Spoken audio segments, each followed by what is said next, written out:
What's up, guys? Welcome to your 26th Android tutorial for the new Boston, again with me, Travis. What we're going to be doing in this tutorial is basically getting our toggle button working. We're also going to introduce what the final, basically making a variable final and what that is in Java.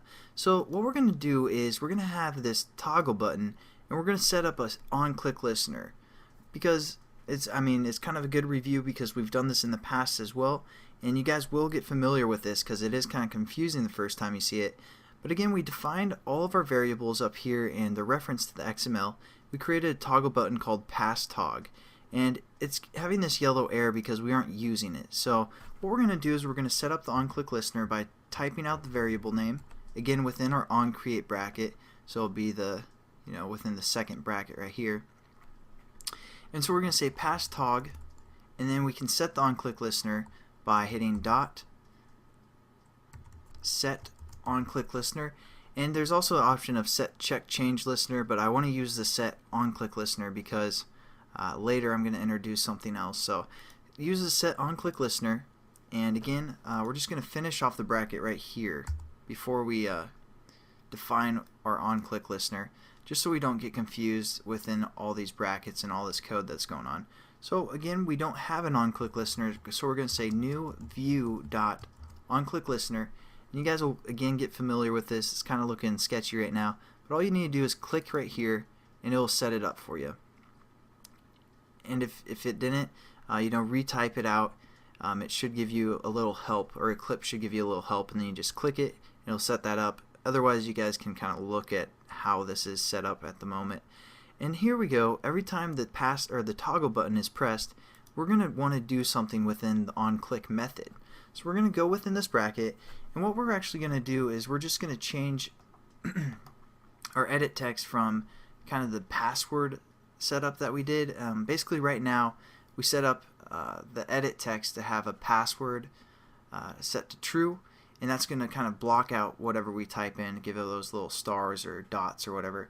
So how we're going to do that is we're going to create an if and else statement. So within here we're going to say if, and then we're going to have a bracket.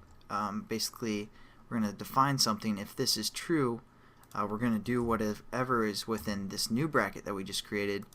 Else, meaning that it's false, we're going to do whatever is within this bracket. So there we go. We have a lot of brackets. I'm going to try and keep those all on the screen so you guys can follow along if you get confused. But basically, if you start a new bracket, hit enter, it's going to finish it for you, and then you just do else, new bracket, hit enter again.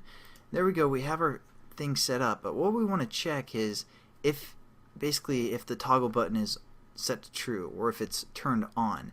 And if it is, we're going to do something. If not, we're going to do something in this else statement. So how we're going to define that is by going referencing our, again, variable passTog, which is our toggle button.